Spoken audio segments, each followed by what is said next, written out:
Hey, what is up, guys? So I am hopefully streaming to you and you guys are able to hear me. Let me know in the chat whether you guys are watching on YouTube or on Facebook or on Twitch.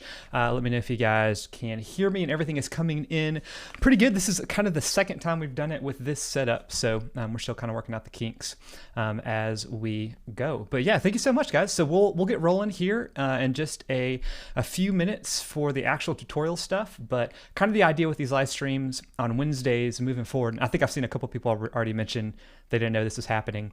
So there's a couple things for that. There's actually there's a link on the description, whether you're on Facebook or YouTube, that you will get on an email list, and then I'll email you guys when we're going live. But the idea is that every Wednesday moving forward at what time is it? 12:30 Central or 1:30 Eastern, we'll be going live.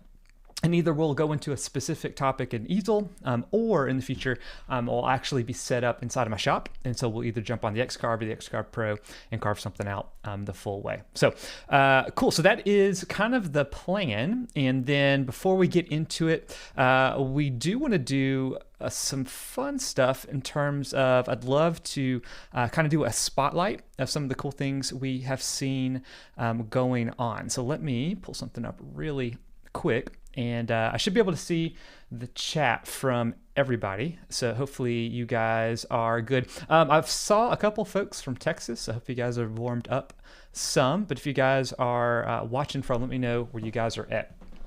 And like I said, the first kind of few minutes of this we'll keep pretty informal, and then we'll dive into the tutorial for real once we get going. So this, I definitely want it to be a conversation with you guys. If you have questions about anything that we're doing, let me know. And just so you know, if you didn't see in the description, we're going to be talking about tiling. And so we're actually going to be working on a growth chart. We'll kind of design it from scratch. That Easel project should be linked in the description, whether it's Facebook or YouTube, or I think on Twitch it's there too. And then you can actually clone that project and jump into it. But if you guys are watching this after this live recording, that project will be complete, and then you'll be able to see everything that we did. All right, so I'm seeing a few folks. We've got Papa's Workshop here again. Steve Carmichael, what's up, man? We got W.C. Meyer from Houston, Lisa from Maryland, Lauren from New Jersey, Trip from Dallas, Brock from DeBerry, sorry if I said it wrong, Texas. Alex, you're Columbus, Georgia. Bob, you're in Michigan, 42 degrees. Let's see, Ethan from Illinois, and Wicker from Willow Springs. If you guys don't know who I am, my name is Brandon.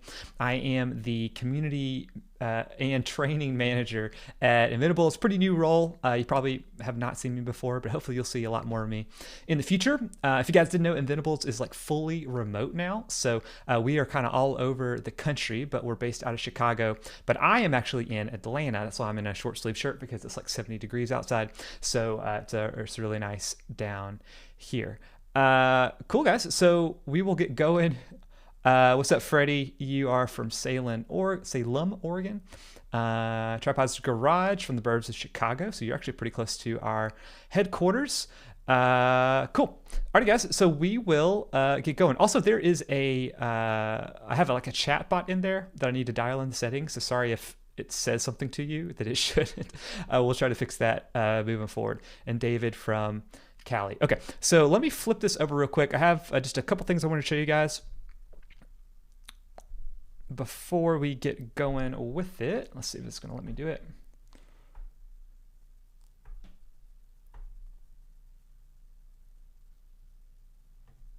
Okay, so let's see. There are a few things we've got going. First is the Easel Pro Design Challenge. And if you guys didn't know, we released a bunch of new features for Easel Pro specifically. Tiling is one of those that we're going to get into. But because of that, we've got a design challenge that is going right now where basically you just create an easel file that uses one of the designs from our Pro Design Library. That's one of the new features that we just released. And so there's information in the description on how to enter this. But I will actually pull it up real quick so you guys can see what it looks like to actually enter. But all you have to do is create a design, carve it out, take a picture, and link your Inventables file. Let me actually jump over to it real quick. I should have had this already pulled up. And I'll kind of show you how this works. and I'll throw it over to me in just 1 second. Okay, so you guys should be seeing, this is just Easel. So if you didn't know, on inventables.com, if you go over to our project section, and probably in the future, our plan is to do one of these once a month, and we'll probably change a little bit how this actually works on submitting it, because I think it's been kind of confusing for lots of you guys. But if you actually go into this project, so the Easel Pro Design Challenge, and you can search it by featured projects, and it gives you the details, but to enter, there's a quick video that walks you through it. But at the very, very bottom, you just click this Prove It, Add Yours, and then you go through these steps, and so you can link up your project. You can see we have several folks that have already entered. But the big thing is, so we're giving away some pretty cool stuff. First place is going to be a new X-Scarf. Second is a year subscription to Easel Pro. And third is $100 in Inventables bits and materials. So that is actually next Monday. So this will be the last live stream before we go live with that. So yeah. That is great. Love you guys to enter if you can, because we'd love to get all these submissions for you. And if you're having any problems whatsoever getting in, feel free to leave a comment down below or just email me directly, Brandon@inventables.com, and I will help you guys out. And yeah, I think the link, just got dropped in the chat, so you guys should be able to see that. Okay, so let's keep on going. I'm checking the chat real quick. Lots of folks. Let's see, Jonathan, I think I missed you. You said you're from Dallas. SJK, you're the first, I think, Europe. So you're calling in from the UK. We got Tessman from Wisconsin. Polaris asked, do you have any motor use with blade? Maybe that was something further up. Yeah, if you guys have questions, feel free to drop those in the chat. Depending on how active the chat is, we'll try to get to those as we're going. But cool. Yeah, we will get rolling. Tripods Garage, didn't know what the stream was about. Don't have an X-Carve. Cool. So Tripod, if you're still here, we're actually just doing stuff inside of Easel, so you don't have to have an X-Carve. And that's the cool part about Easel and everything that we do with it, is that you can do all of your design work, and then maybe you have like a 3018, I know, super popular, pretty cheap CNC, and you can generate all the G code and then send it directly to those. But Easel really works with any CNC, but obviously we'll talk about the X-Carve because that is the one that we sell.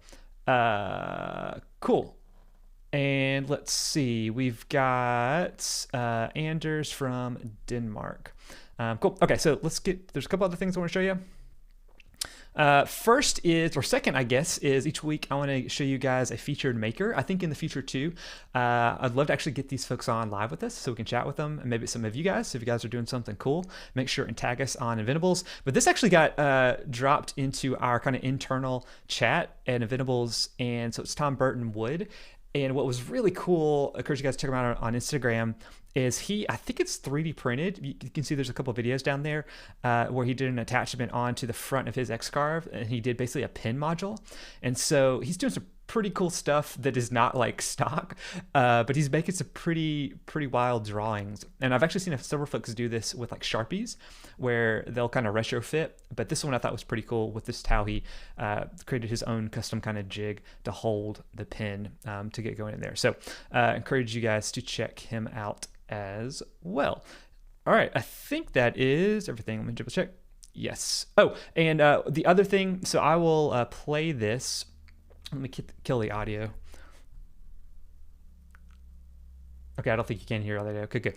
So this is just the Easel Live from or from last week.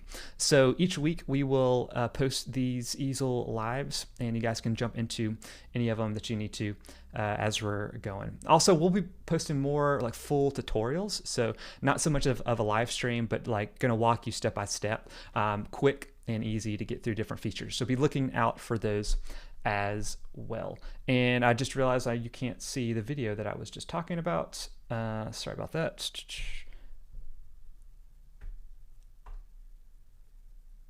Okay, sorry about that. Let's see.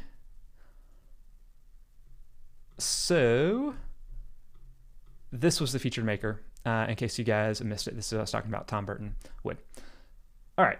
Now let's actually get into Easel and let's actually start making some stuff. So hopefully you guys can still see my screen. Now, I tried to blow this up a good bit because I know depending on your monitor, this might be pretty small. And kind of what we're going for is a growth chart. So I literally had just looked up growth chart on let's see, a little bit earlier today.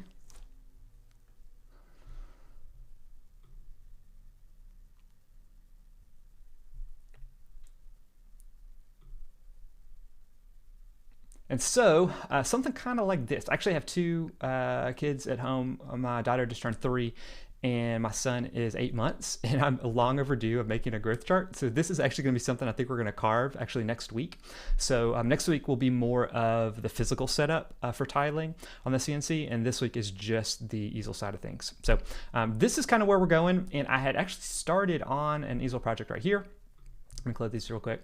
But we will kind of create this from scratch. I actually didn't finish the whole thing, but you can kind of see what we're going for.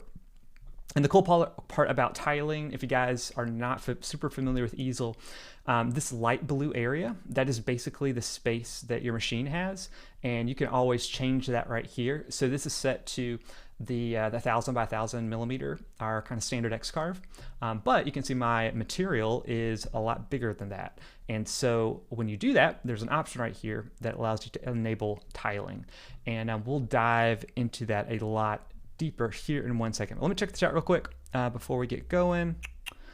Darren, making a growth chart. Yes, really. Yes, we are going to. Cool. And sweet, guys. Yeah. I know Papa's in the chat. A lot of you guys are talking about he's got some great videos. He does. Papa does an amazing job. So if you guys got questions, anything like that, let me know, and we'll get rolling with actually designing this. So if you want to basically copy the project that's in the description or to start from scratch, I'm going to actually come over here and I'm going to do a new workpiece, and then let me actually adjust all of this so you guys can kind of see what it looks like before we do any tiling stuff. So more than likely, this is probably a little closer to what yours looks like. And normally your material, right, is going to be the size, or it's going to be smaller than the size of your machine. So for my shop, I do a lot of like 12 by 12 stuff, just stock that I get or cut down into shape and then make signs from it. Or even sometimes we'll do like a 20 by 20 inch piece. But if you get bigger, then usually you can't do that. But there is now the ability, it's in beta. And if you guys don't, or if you guys aren't in this, let me know, because there's a way we can get you on the beta if you want to check it out, if it's not already fully released. But if you adjust the Y length, so not the X, but in the Y, if you make this bigger than, I already forgot what I said it was. What was this? 39. It's about 40 inches. So if we make this 50, then you can see it extends, and then this option pops up, which actually, okay, so that is there, but it won't do anything. So this option is here the whole time. You can switch it and you can enable tiling. And so then you can see that we have a couple different things. So first off, you get another option to overlap the tiles. So if we actually zoom in here, basically what this does is it is splitting up your design into different pieces depending on the max size of your machine. So because we needed 50 inches and we only could work with 38, we got 2. But if we made this like something crazy, let's make this 200, you can see we're gonna have a bunch of different tiles that you'll be able to make for this massive 200-inch design, which would actually be kind of fun to try to do on an X-carve. But let me drop this back down because that's kind of crazy. And so then functionally how this kind of works is whatever is in purple, that is kind of like your active workpiece. So when you actually jump in here to all the carve settings, and let me plug in my like fake X-carve, which is like a little Arduino so we can see that. You will be able to adjust which one you're doing. So right now the purple, this is the first tile. And then if I switch it to this one, you can see that little check mark. If I switch it to this one, it jumps to that next tile. And then you can see it is overlapping. And so there is a setting where you can overlap. And actually, I believe this one is required. Yeah, so if you're doing a V-carve bit, so I have a 60-degree V-carve setup, then you have to do tiling, or you have to do overlap, so you get that smooth transition between the pieces. But if this was just like a 1/8" bit and did the same thing, you could turn that off. And so then when you're actually looking at it, you can see there's no overlap between those lines. It's pretty straightforward. So I mean, then you would say, I want to cut this piece out. You jump into your carve settings, unlock without homing, and then you can see this is going to be kind of a new menu on the align setting, where it's going to give you the distance to move the bottom of your piece versus the bottom of your machine, or the 0 point of your machine. So since we're on the very first piece, you're going to be 0 inches. But if we switch this to 38 to 50, go to the same thing. Now you can see it's saying to move this down 38 inches. So the distance between the bottom of your material and the bottom of the machine is 38 inches. And then you just kind of step and repeat as many times as you need to get your machine set up. So that's kind of like tiling in a nutshell, just on the easel side of things. And the majority of what we're going to be doing is actually going and making a design. So going back to the chat real quick. Let's see, Freddie asks, can I do tiling with my 500 millimeter? Yeah, you totally can. I actually don't even have 1,000 millimeter in my shop. I have the older versions that we did. I have a 750 millimeter. And so this function works with any X-carve. It actually works with any CNC. So I mean, you could come in here and well, it's not going to let me because I have it connected.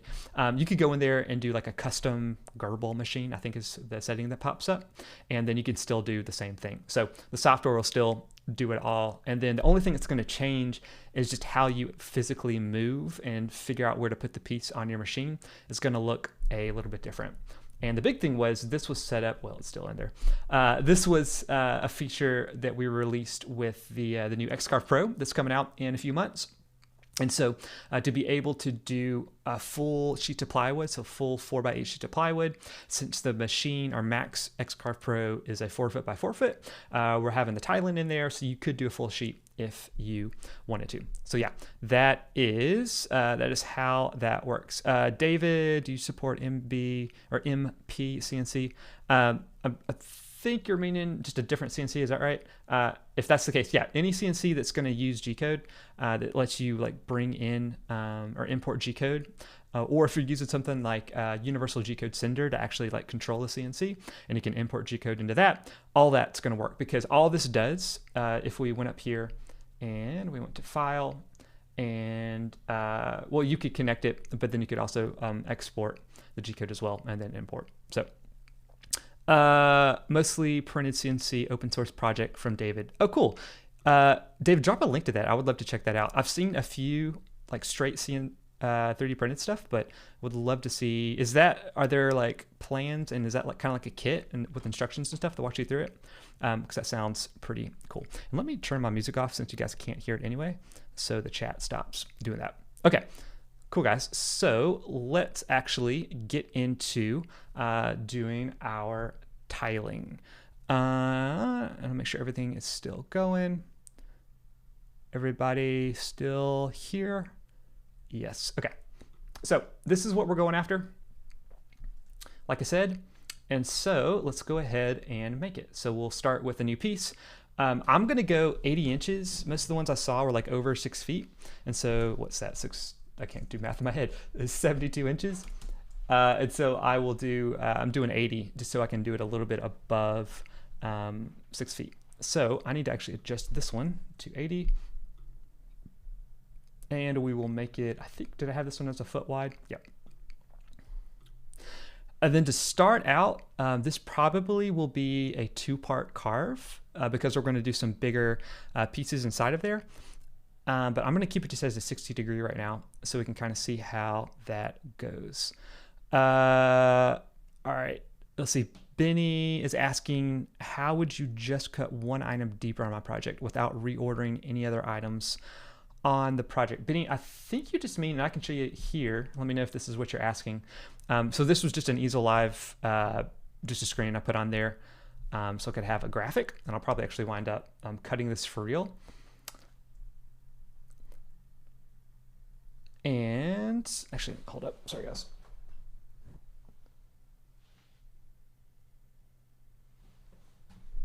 I just realized my camera cut out.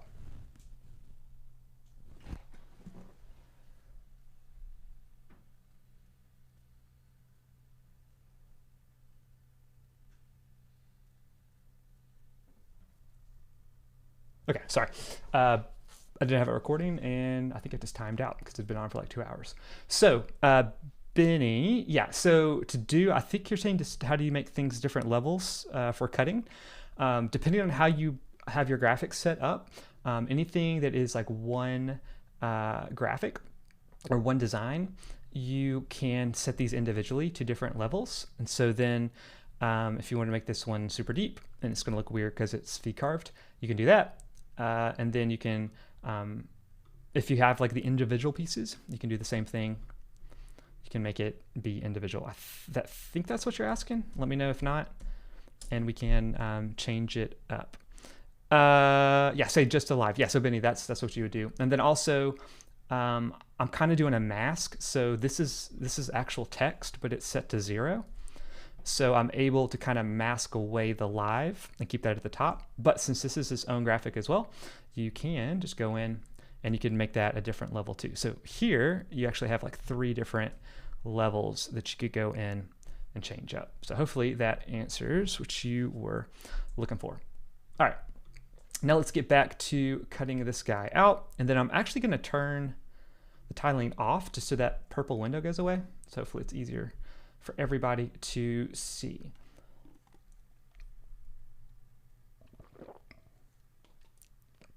Okay, again, if you guys are just jumping in, make sure and let us know so or where you guys are calling in from or watching in from. I would love to know. And Benny also asked, so no, the background. I think that's what I just did. Maybe not. Okay, you said thank you. Cool. All right, so let's start designing. Sorry guys, that was a long preamble. So with this one, basically what I'm gonna do with this is I'm gonna create basically what 1 foot design would be, and then like just duplicate it up to make it all the way to 6. So I am going to do these tick marks for every inch and then make a thicker one for actually every foot with the number. So that is where I'm going to start. And so actually all I'm really gonna need to do is do one of these. I'm gonna use the line tool over here on the left, and I am not gonna worry about much. I'm just gonna put it in kind of wherever because we're gonna adjust this here in a second. And you can see as I am going around that it clips to, or it locks into either straight up or straight down. So it locks to the X or Y axis with red. And so if I click that, I hit escape, and then that makes a line for me. And then since we're using a V-bit, really the thickness of that line is going to be dependent on how deep we're going. If you were wanting to use a like a bit like this actually, yeah, it'll do the same thing, but it's going to be thicker depending on the thickness of the bit because it's just following just the straight line. You could also go in and you could make a square, and you can make the square really thin, and then like if we made it super thin, you can see I think this is not totally out yet. You can see that's red right there, and maybe it shows up on yours as well, but meaning that that actually isn't going to cut. So if you've ever run into that and you're wondering, like, I can see this but I can't see this, what's going on? It can't cut because of the width of your bit, but because you just put this in as 2 points and it's a line, it's going to show up, but the thickness of that line is actually going to be the thickness of the bit. Hopefully that makes sense. So then again, if I just pull this out, then it's going to show up, but then you can drill in the thickness, because if I switch this to a 60 degree, it's not going to get any thicker. As I go down, it's going to bottom out. And so you can kind of define the outside boundary that you want. Hopefully that makes sense. Cool. What's up, guys? So we got a couple of the people. Robert from Miami. What's up, Robert? And we got Mike from Pennsylvania, and we got Michael from Anaheim, California. Also, I think I saw someone from Denmark a second ago. So what's up? Okay, guys. So we got one tick mark. I'm gonna get it kind of close to an inch, but this was something I didn't really use a lot when I first started using Easel, was the shape menu. So not only can you define the size, so if I wanted it to be 3 inches, and then now it's 3. I'm going to keep it at 2.5. Actually, we'll put it to 3. Yeah, that looks fine. But this menu is super handy. So if you ever want to align something to the actual workpiece, this is the easiest way to do it. So in this case, we actually want this to be all the way up to the left, right on the inch mark. And to do that, all you have to do is on our X position. So where do we want this from here to here? You can define whatever your coordinate is. And then it's saying from the bottom left of your design. So literally that little guy right there is where we're putting the point. So if we set this to 0, you can see it drops right into the line. Or if we set this to like 6, it's going to move the line over there. And then I actually got pretty close to 1 when I was just moving it myself, but to make it exactly 1, it's going to put that line directly on the 1 mark at 0. And you guys can see it right there. And this actually is not going to go that deep. It's going to be pretty shallow cut. All right, next up. So all I'm going to do now is this. I'm going to hit edit, copy, or Control C and Control V. My keyboard is being a little bit goofy right now for whatever reason, so I'm actually not going to do that. I'm just going to do it from the menu, but you can always do everything from just the edit menu. And then we will set this to, let's see, 0 and 2. And then the same thing, edit, copy. This is the pretty manual way to do it. And then with both of those selected, I can actually speed this up now. I can now set both of these. So it's going to do the entire selection and that bottom left corner of all of the whole selection. And so I can set that to 0. And then I can set this to 3, and that will move both. But now I can connect, copy, paste. Now we're getting a lot closer to what we need.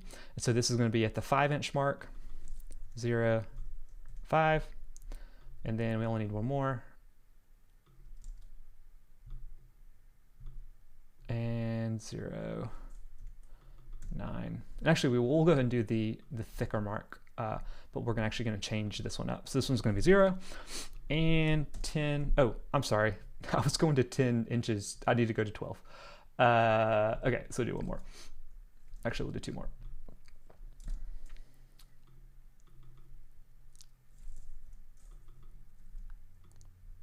Cool. So then for this one, I'm actually going to make it come out a little bit more. Let's see, 4.5. Maybe that looks good. Let's go 5. Yep. And to make it thicker, again, since this is just, we use the line tool, so this is just a single line. There is no thickness. You just define that by you define that by the depth of your V-bit or the thickness of your bit. We're going to drop this down to 1/8. And so you can see we're going to get a thicker line that's also going to be deeper.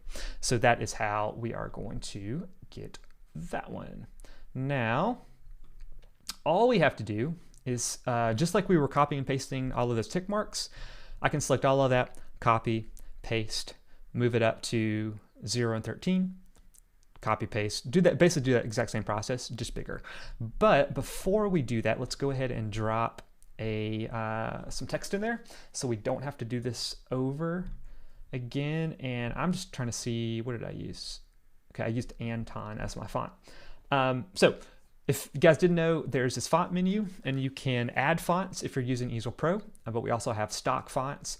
And then just as always, if there is a font you want to use for whatever reason you can't get it, you can always import an SVG. So you could create your design in a different third-party program, export it as SVG, and bring it in.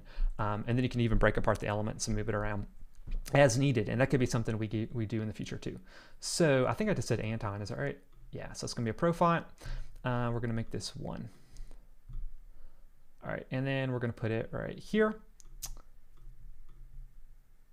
And if you guys wanted to see this menu, if you hadn't seen it, this is the Pro font library. So you could type something in just because Papa is here. You can see what his name looks like in lots of different fonts. And then you can search by different categories, all that kind of stuff. So, and then you can click add and it will add it. All right, so the size, the height, let's go, what do you guys think of that? 2.5 maybe? Maybe a little bit bigger? Oh no. Okay. I need to lock it. So you guys can see if I adjust just the height, it's gonna stretch it way out and not look good at all. So if you want to size it proportionally, just like you would normally click and drag from a corner, instead of clicking and dragging from the top or the left, if you just hit this lock icon, if you're doing those changes in the actual size menu, and then it will pop up like that. And then for this one, I want it to line up exactly with the 12, so be right in the middle. So instead of doing from the bottom left corner, I'm gonna do it from the middle, and then I can set this to 12. And then, I'll move it so you can see what happens. It goes right in the middle. Also, I could set this exactly, maybe I want this right at 6. Yeah, that looks fine. Okay. I'm looking at the chat real quick before we get going. So we had Jamie from Kansas. What is up? You are in the house. All right, Melissa over on Facebook, you are asking, sorry if I missed it, but did you touch on choosing your own tiling break? Example, if I do a 48-inch board, your tiling makes you move it at 32 inches. What if I want to do my first carve gotcha at 15 and 32? That is a great question. I don't think you can do them custom yet. I know that is something that lots of folks that have requested to be able to adjust. I'm trying to think if there's a way that you could kind of cheat it to make it get what you want. Yeah, so it just keeps it at the stock ones right now. But Melissa, I'm pretty sure that's in development to have these be custom, whatever the breakpoints are. Because you're right, because yeah, maybe your design right at 15 and 32, like there's just like already an empty space. So it'd be a lot easier to tile it there versus having to make sure you're lining everything up right. That's a great point. But yeah, right now that's not available, but I'm pretty sure that's something that is coming down. Okay, let's see. All right, Ernesto, how come I don't have the same drop down options? So sorry if you guys are seeing things that maybe aren't out yet. There are my account some settings where some stuff shows up that I don't even realize that is kind of being tested. But the big thing is so I'm using Easel Pro. So you're gonna see the Pro Design Library, you will see the extra fonts. And then when we actually get into some of the cut settings, there's going to be different things in there. So if you're on just standard Easel or a free version of Easel, you probably don't see this icon. Actually, I think you might. I think there's some standard ones in there. But you should be able to do everything I'm doing with just standard Easel as well. You just won't have a V-carve bit, and the font will be a standard font. Papa, yeah, good point. Yeah, so Papa, Melissa, he was saying if you do want to cheat, you could change the size of your machine. That's a great point. So if you wanted to do your break point at 15, you could make your machine be 15 inches.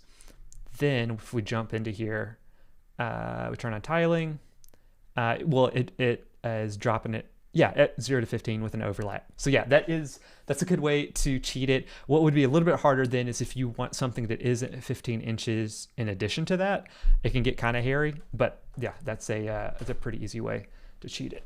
And my monitor is like falling off my computer. Okay, so let me switch this back to 1,000 millimeters. And if you guys didn't know, there's an inch and a metric imperial and or inch and millimeter toggle at the bottom left, depending on what you guys are using. Cool, guys. So let's keep on rolling. Oh, actually, one other question. So Sassafras Green, that's a great name. Can you use Illustrator to bring in files? You totally can, yes. So you will just import them as an SVG. That's actually how I brought this in. So these were an SVG. Let me see. Let me do this real quick so you can see it. You guys are going to see my like super dirty file menu. I think this is it, and it's not super weird. Let's see if this works. Okay, yeah, so that was just a logo, saved as an SVG. That's our logo right there, and it brings it in. Now, what's gonna be a little bit different is depending on how you have it set up actually in whatever vector design program, it could be different. Like some things might be like locked together or joined together. So this one, all these pieces were individual, but you can always combine them with Command J on a Mac, and I think Control J on a PC. Or if you have a bunch of things that are put together already, there is a handy app that is called Exploder that, so let's say all these were put together in the design piece. You could explode all of those and you'd have those as individual letters, not saved as text, like you couldn't rewrite it, but they would be like the I shape. And so then you can move it around, which is actually what this is right now. So, so yes, you can bring in a SVG. You just can't bring in like an Illustrator file, so like a .ai, but if you're in Illustrator, you should be able to export them out. Cool guys. All right, so let's actually do this. So now I am selecting everything. I'm hitting edit, copy, edit, paste. And again, I'm gonna use my shape menu to define the spot. And so I want this bottom left corner to be on 13 and 0, or I guess 0 and 13. And then since this was text, I can edit this. So I'm gonna make this 2. And I'm probably actually gonna go back and align these differently in a minute, but let me get them all in. So just like we did before, copy, paste, and that bottom left is going to be at 0 and, oh shoot, 25, is that right? Yep. Okay, and then we'll make this 3. All right, and we gotta do it a couple more times. And then this one's gonna be at what, 0 and 49. And that should be good because we can end it here. So let me zoom in so you guys can see what I'm doing. I'm gonna assume my kids aren't gonna be bigger than 6 feet by the time they leave, but they could be, but we're gonna end it right at 6. So let's see, we stopped at 4, so we need to do 5, and we need to do 6. Cool. And also, if I'm doing something quick and you're like, how did he just do that? So like what I was just doing with the text, this is in the move menu. So you can see when you hover over it, you get the that little like compass square going on. So you're gonna be able to move it. But if you want to actually edit the text, just double click and then you get the cursor right there, which you can really see if I typed out some more stuff. And then you can go in and edit just like a normal text editor to change things around. Let's see, Melissa, my screen looks blurred. Sorry guys, if this is not looking super high res. Hopefully it's still coming through. I know the encoding on different platforms might be a little bit different, so it hopefully is something that you can like rewind a little bit and it should catch up. But yeah, if you guys, this isn't looking very good, let me know, because I can change this up in general. Okay, so that is basically it. One thing you might want to do is, let's say for whatever reason, these got in different positions. And actually, let me make sure I keep these at the same Y though. So this is at 70. This was not at 70. This was at 72, right? Nope. Oh, sorry, I'm doing it wrong. 72.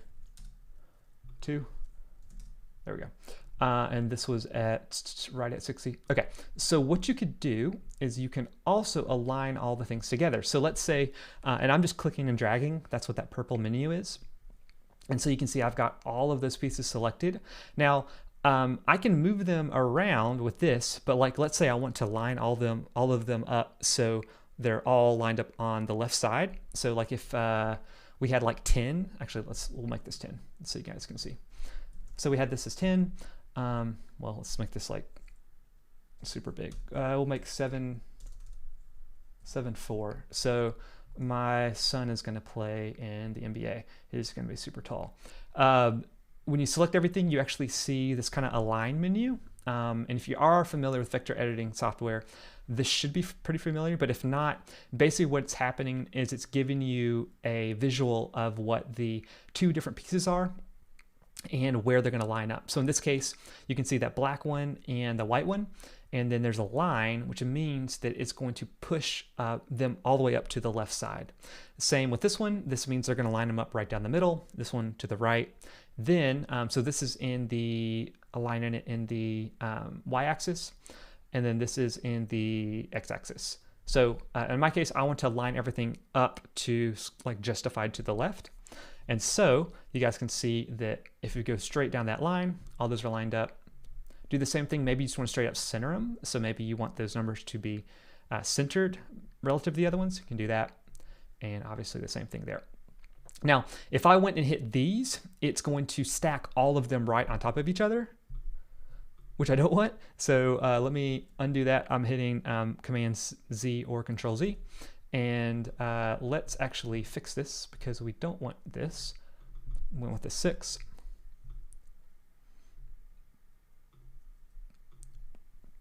And it is good to go. Cool, guys. So that is pretty much our growth chart. And I am going to go in and actually, I will go ahead and add in some more tick marks just because we've got the room. So again, just like we did before, let me set this to 0. And you put this to 73. And so we're going up, what, another 1, 2, 3, another 5 inches. So 6'5" is what it ends up as. Okay, so we're gonna add some more text and we're gonna add some graphics to this. But before we get there, let me get some water real quick and then check the chat. Okay, so technically woodworking looks great on YouTube. Okay, good to know. Yeah, I feel like Facebook, like the encoding of Facebook, it like drops the bit rate, so maybe it's not quite as nice. So hopefully it should look pretty good on the YouTube side.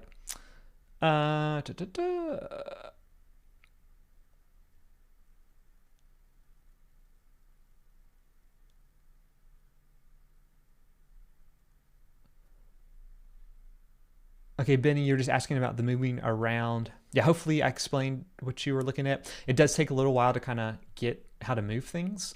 And like always, you can just straight up move something.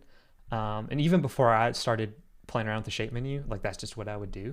Like I literally would just move things and like kind of line it up, like eyeball it. And you can always zoom in and zoom out so if you can get really, really close. But if you want to make things exact, so if I wanted exactly on that right edge of the material, then since my material is 12 inches, if I set this to 12, and now that's popped right on the 12 point. So let's see. Yeah, technically woodworking is saying the alignment is great for doing center alignment of text onto rows. Yeah, especially like when there's things that are like, yeah, they're different heights, you can align it through the center, or they're different widths, you can align it through the center. So you can make things look pretty nice and pretty easily. Benny was asking, when you import a photo, how do you save it for other projects? Okay, so I think you're asking, I'm not sure what you mean by photo, because you can't bring in like a JPEG, but maybe you mean like an SVG. So really the easiest thing for that is you can just copy and paste elements between easel projects. So like, let's say these are just different work pieces, if you guys didn't know. So these are just like entirely different projects that you could run, and you can rename them. You can add notes, you can duplicate them. But let's say we just made another work piece and then I wanted to bring all of these over. I just hit Command C and Command V, and that drops that in, and that works between actual easel projects too, so not just the work pieces. So you could just copy and paste between, or maybe you have like one easel project that has like all of the elements that you normally use, and then you can bring them over, or if they're just, you've already saved them as SVGs outside of it, then you can import them in from wherever. Now, you might be meaning, or you might be asking about the design library. In that case, it's just here. So you can just search for it and bring in whatever you want. And that is what we're gonna do. Actually, I wanna add a tree to the bottom of this. So I'm gonna hit search. And honestly, I've already forgotten which one I used. We'll go, actually this one, because it's kind of tall.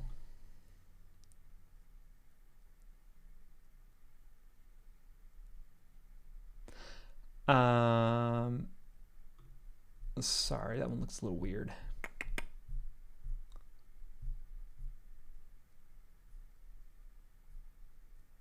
Let's go with this one. I think this is the one I used in the other one. So when you import a design, you have 4 different options. So you can either do it as a fill, so it's going to cut out the middle piece, or you can do an outline. And actually, even if you import it differently, you can still change it once it gets inside, because on the cut menu, you can see right here, you have different options and how you want it to cut it out. So right now, if we look over to our detailed preview and I zoom in, if you guys aren't used to this kind of 3D space, so all I'm doing is I'm clicking it, and so then you can rotate your view, and then your scroll wheel lets you zoom in and zoom out, and then if you hold shift, click and drag, that's kind of how I'm able to move around the work area to get where I'm trying to get. So you can see that's going to carve out just like a pocket, but if you click it and do cut on the shape of the path, then you get the outline, and then you can either do that on the shape, so actually on the line, outside the shape, or inside the shape, depending on how you bring it in. But in this case, we're going to do these as pockets. And I'm going to make this bigger. I'm going to stretch this out some.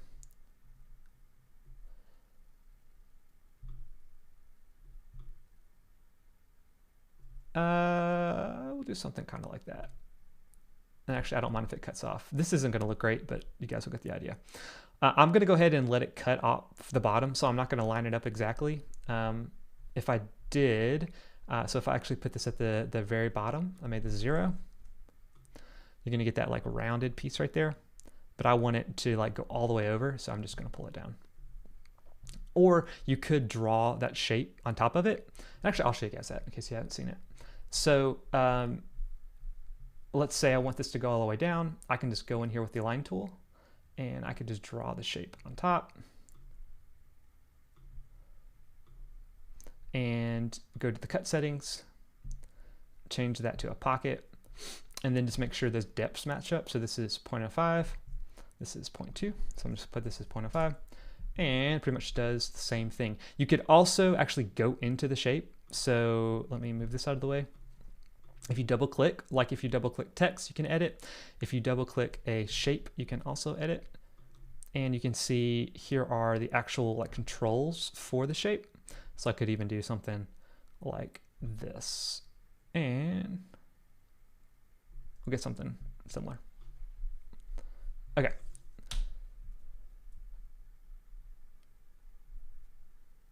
Cool. All right. Now, so we're gonna do this. I'm gonna keep this actually really not very deep at all. I'm gonna do like 0.1.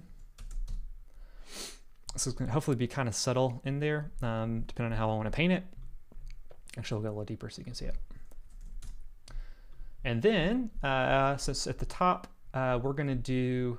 I was gonna do clouds, but just because of I'm a big NASA nerd, and the lunar lander, not the lunar lander, the Mars lander went out earlier this week. Was that this week? That was last week. I don't even know what day it is. We're gonna do, let's see if they have anything like that. They probably don't. Let's see, lander. Oh, they do. Okay, cool. So this library that this is pulling from is like updated very regularly. So this is kind of like what it looks like, huh? Let's keep it as, we'll do a lunar lander. So we'll do this guy. We'll do it as a fill, even though this is basically line art, so it's not gonna do it a ton. I'm gonna drop it up here, zoom in, and I'm gonna rotate it, because who wouldn't want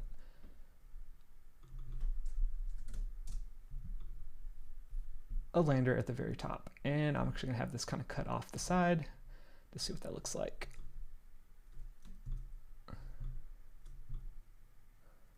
Not very good. We'll close it in.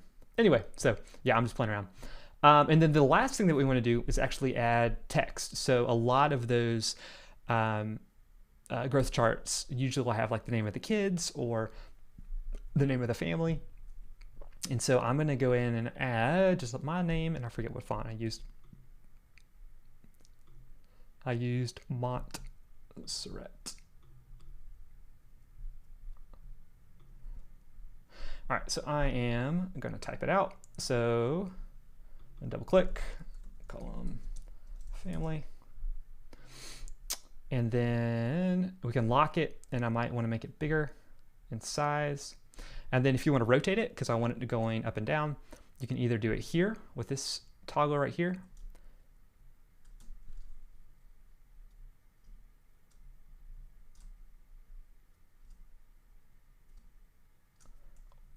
Sorry, I was just playing with it. And then if you want to set it exactly, you want it right at 90. And again, you can move it into place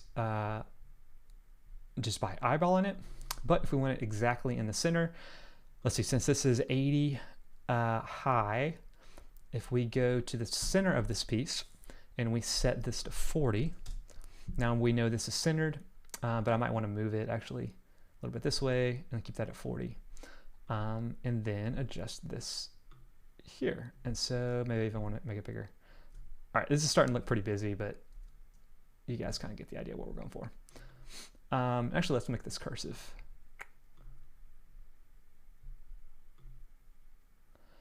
Wow, that's really hard to read.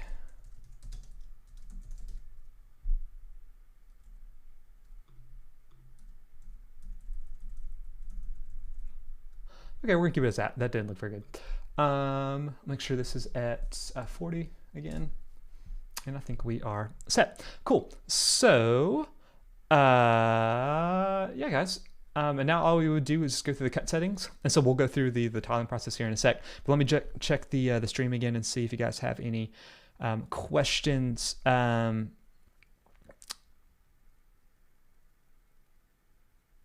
Looks like Benny is getting his CNC set up. That's good. Technically woodworking, new library is insanely comprehensive. I have basically just close, that's not close to what I'm looking for. Okay, Benny's asking, why does it try to cut the piece of the item that is past the board? So do you mean like, why is it cutting this? Is that what you mean? Like if we did the detailed preview? Like why is it doing that? So if you actually simulate it, it should just only give you the G code or the tool paths for directly. Oh, it is going past it. That's a good question. That might be something weird going on with mine. Let me look into that. Yeah, because it should just do what's directly on the board. But one thing you could do if this is happening for you is you could actually basically mask out this piece. So this is going to be kind of like how we were adjusting the size of the machine to change the dialing. This is a little bit kind of bootleg, but it definitely works. And so all I'm doing is I just created a square. I'm going to line it up at 12 and 0. So this is going to be 12 on the X and 0 on the Y. But I need to do it from here. 12 on the X, 0 on the Y. And then if I set this cut to 0, this is on top, and it's basically masking that out. Yeah, you're doing the same thing, Benny. Yeah, so we're masking it out. I need to double check. So I thought that was something that updated. But yeah, that's good. That's good to say. So any artwork you put on there, it's gonna cut it out regardless if it's on the material or not. So this is just a really quick and easy way to mask things.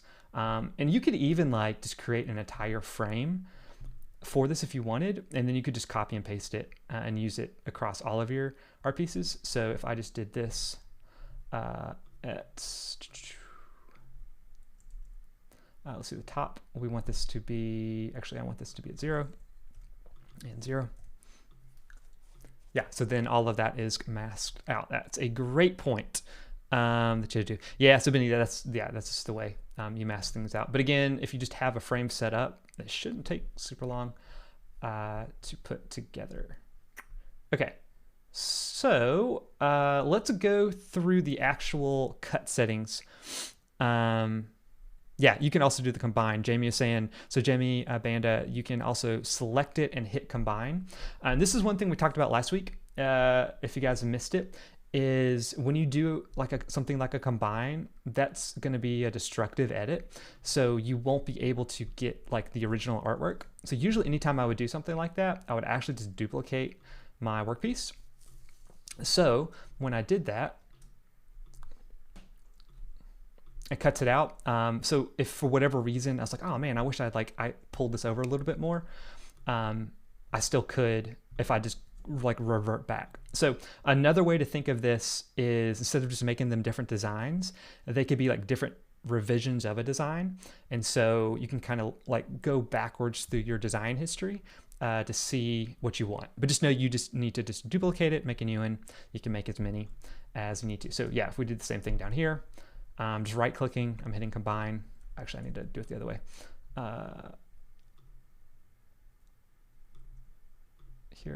Here, combine, and here, and combine. Well,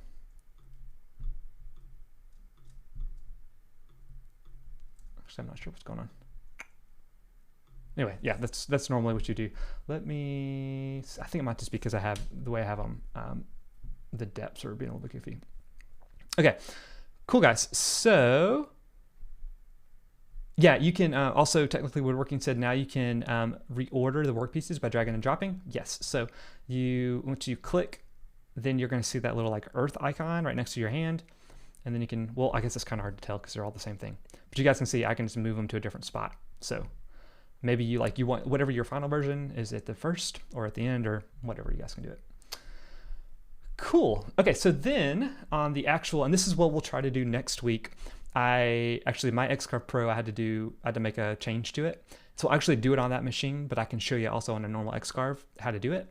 But we'll physically carve this out just so you guys can see what this looks like. Because the big thing with all of this is the bump stock. So you're gonna have to keep these lined up. And also my camera keeps going out. We'll fix that for next time too. While you move these down, you want to make sure they still stay lined up to perpendicular to the left side of your CNC. Let me turn I'm turning the camera back on.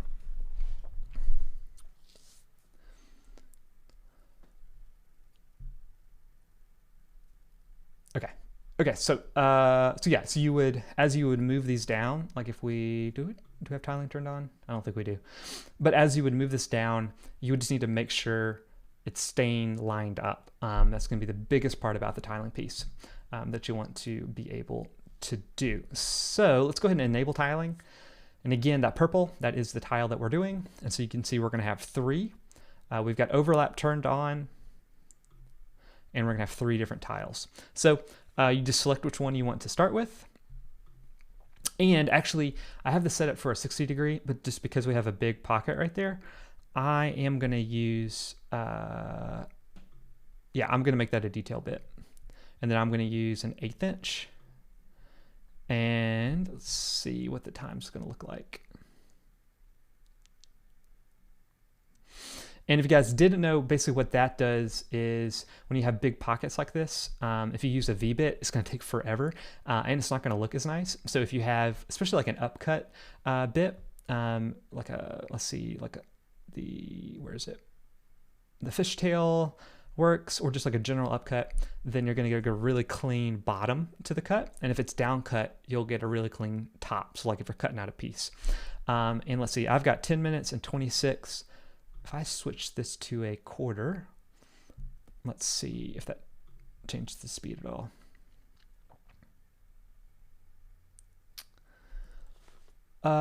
Goes slower. Okay, so we'll keep it at 1/8.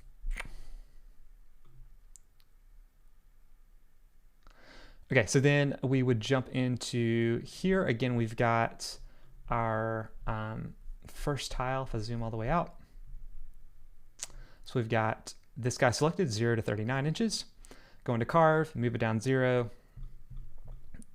Go through the full setup menu, home it, raise. I'm going through this menu really fast. And then you start the carve. Again, this is what we'll actually do next week so you guys can physically see it. So this runs through the whole carve. Great job. We're going to exit out. Then at this point, A couple things is you want to make sure you're keeping the same 0 that you had just set up. So however you have this lined up, you want to make sure you're using that same one when you go to the next setting. So what I mean is when we switch over to 38 to 77, now when you go in to set it up, you're going to slide that down 38 inches. And you want to make sure, again, it's staying parallel or square to however you have it set up. And then as we're going in, use last position is going to be the 0 that you want to set, because hopefully your material is still same thickness enough that you don't need to re-zero the Z axis if you're using like a touch probe. But yeah, you want to use that last position. But it should, depending on if you had moved it, so like if you had done the machine parking, which I'll show you guys that. Once the cut was done, it might already be at the 0 anyway. So I'm doing the second cut right now. You guys can see all that. Hit X out of that. So yeah, if we had done the machine parking, this is again a pro feature, which is pretty handy. So actually this won't work because we're doing tiling. What this does is it just goes either 6 inches above the end of your material or 3 inches below. But because you're tiling, you're already above the top and the bottom, so you won't be able to. But if you just use the normal jog commands and you move it out of the way, just make sure you're using that last 0 position for the very last one. So again, then we would go in and move it one last time. So we're doing a third or 76 to 80. Move it down 76 inches, cut it, and you are good to go. And like we were saying, guys, this goes, I mean, this just keeps going. So we had 200 earlier. If we set this to 150, yeah, you can just make a growth chart for a giant way up there. So up to 150 inches. Now, the one thing with this is this does not work in the X direction. So if we set this to like 50, it's not going to give you tiles, and it's also not going to show you anything. Well, it will show it to you, but you won't be able to tile in the X just because the machine physically has, that's where your rails are on the side. And so you just can't like move the material underneath those rails. So let me switch this back to 12 and switch this back to, what do we have this set to? I already forgot. 80, is that right? Yes, okay. All right, so let's switch back over to the questions, and let me actually switch my camera as well. Okay, so let's see. We got Caesar from Huntsville, Alabama. What's up? So Benny's saying, could you carve a headboard using tiles? Yeah, Benny, as long as your headboard isn't longer and wider than your machine. So you're going to need to be able to tile it through one direction. So imagine like the height of the headboard needs to be under, what do we say, 30, what is this? Yeah, 39 inches, or if that's for the 1,000-meter X-carve.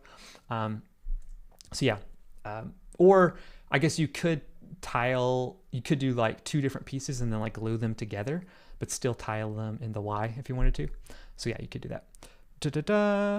Let's see, Benny's also asking, do you use that after you change bits? Yes, you do. That's a great point. And I actually did not show that to you guys. So for each of the tiles, you actually are going to do 2 different passes, because we have a roughing pass, which is just the bit, and then the detail. So yeah, so we'd go through with the 1/8 inch, and I blew through that. So let me do this one more time. Here it's going to ask if you're doing the roughing or the detail pass. And so you'd go through, use last position after you zero it for the first time, or the detail pass. So really this is going to be 6 passes, depending on how you set it up. Or you can make it all V-bit, just up to you guys how you want to make it. Also, that is, you can't see anything. Let me switch this back. Okay, sorry. Yes. Yeah, if we go into the menu, again, we have the bit and we have the detail. So if we go into our carve, once you get to the pass, this is where you do your roughing and your detail pass. So yeah, you will do 6 different passes for all of those. Sorry about that. You guys cannot see what I was looking at.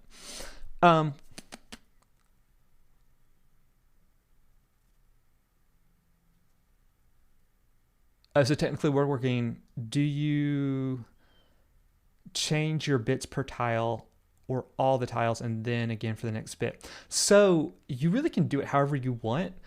So you could go in, let's switch back. and just do the roughing pass for all of them. So, I mean, you could just select this one, go and do the roughing pass, select this one, go in and doing the roughing pass. It's not like it's waiting for you to do both the passes before it lets you go to the next one. Like, you could start out with the top tile, just a detail bit if you wanted to. So yeah, you can kind of pick them as you want. And depending on how their setup is, it might be easier to not change the bit, or it might be easier just to move the whole piece once and then change it after that. Oh, good question. Yeah, Michael, you do need to reset the 0 for your Z. Yeah, but your X and Y 0 is going to stay the same. So one thing that I will normally do is if, let's say we do the roughing pass. Can you guys still see? Yep. And let me switch this back to here. So let's say we go through here. We do our roughing pass. We'll do it. Okay, it runs.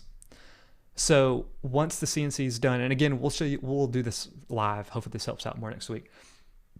So once the CNC runs, it's going to come back to your 0 that you initially set, up. Usually it's like 0.1 inch off of like the Z0 to give you some clearance. And I normally, if I can't park it, I'll just jog the machine, and I will remember the distance that I jog it. So either you could do it as a custom. So like, let's say you just want to move it out of the way 6 inches. Do that, set to custom, jog it 6 inches. Then I move the material, get everything set up, go back in, and now I'm going to do my detail pass, which I will need to re-0. Continue.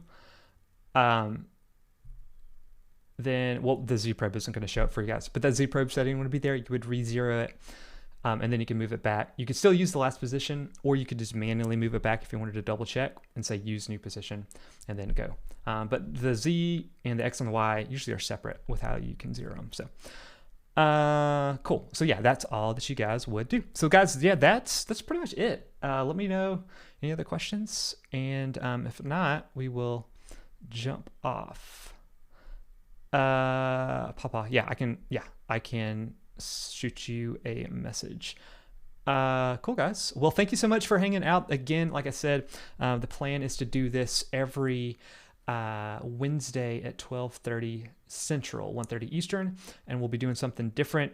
The topics of this really are going to be driven by what you guys are asking. So if you guys have specific questions, let me know. And again, a couple other things we got going. We have that Pro Design contest open up to anybody. You don't even have to use an X-Carve to carve it out if you don't want to. Make sure you guys get that in. There's links in the description. And then also there is an email sign up in the description that is just a list that comes directly to me.